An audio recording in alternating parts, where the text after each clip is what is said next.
would like to start by emphasizing the critical role that forums like ThinkFest play in our society. In challenging times when social, economic, and political uncertainties abound, fostering spaces for intellectual dialogue and cultural exchange becomes more important than before. In an age where misinformation is rampant and polarization is increasing, it is vital that we invest in nurturing a culture that value ideas, debates, and diversity of thoughts. Literary festivals and events like ThinkFest are essential to shaping narratives that encourages inclusivity and innovation. Private sectors and corporations like the Bank of Punjab and OGDCL must recognize that their role extends beyond the balance sheet.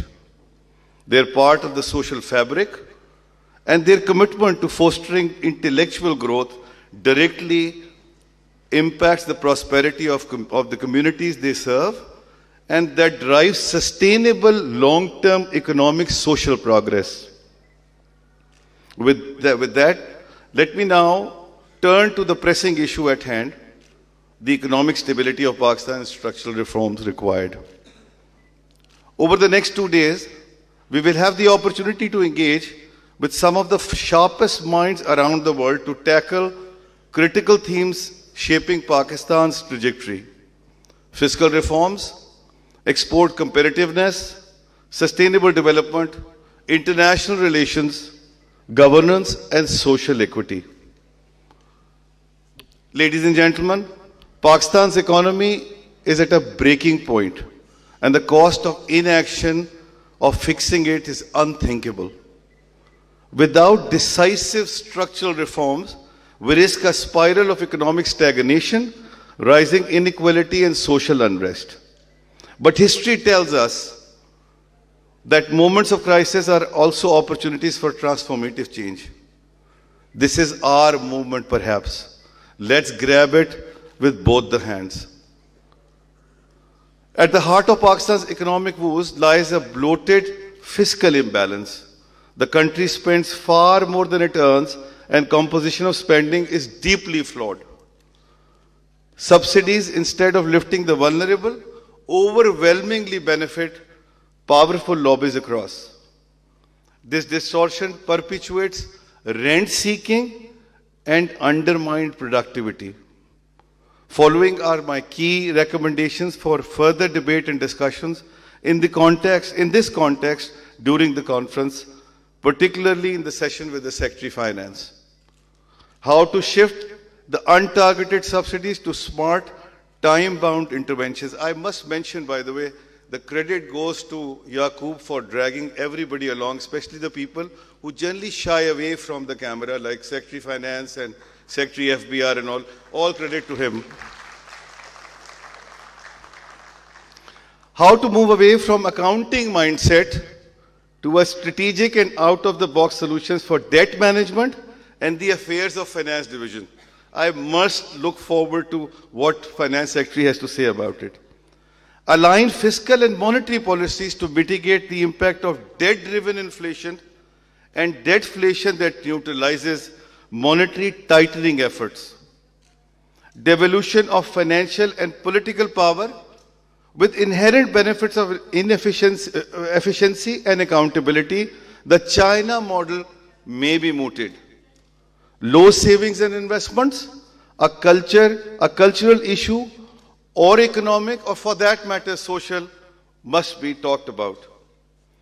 Pakistan's tax system is not just inefficient, it is inequitable. Effectively, over 90% of the tax collected is in indirect ways.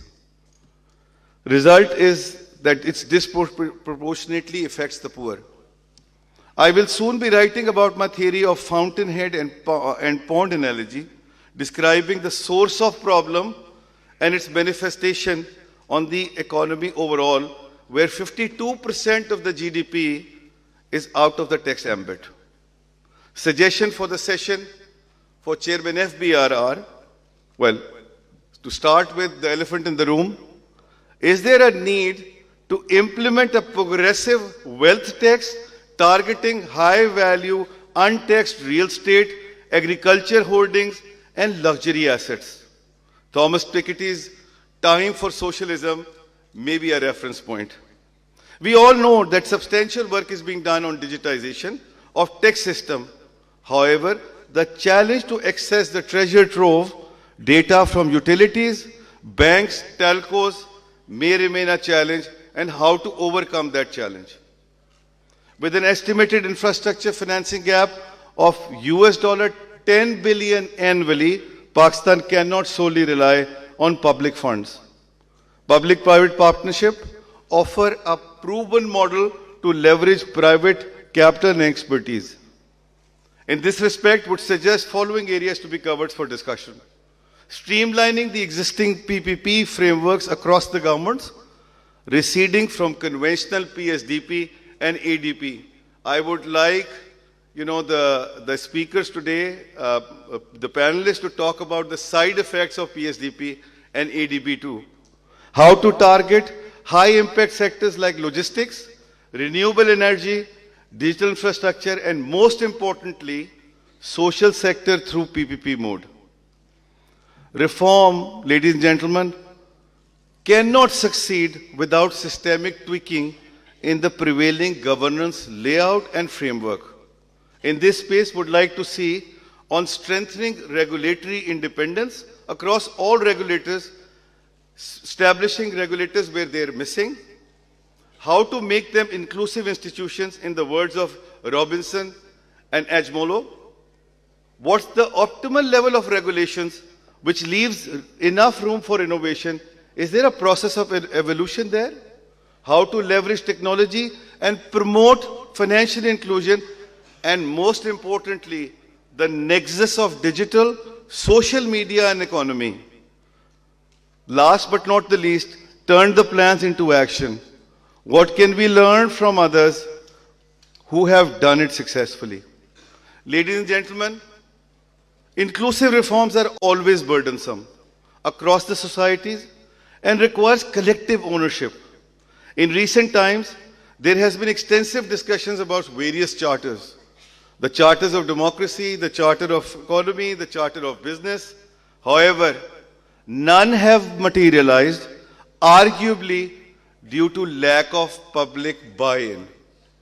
Real pressure of executing such arrangements or bargains, in the words of my dear friend Stephen Darkin's fascinating book, Gambling on Development, who probably is present in this hall also. Right there, I could see him. And you will have the pleasure of listening to him later today, must be driven from bottom up. Therefore, achieving consensus on any facet of politico-economic landscape should bargain with the idea of Charter of Society. With the Charter of Society in place, taking difficult decisions from executives to judiciary to establishment becomes easier and palatable. The risk of backlash essentially eliminates.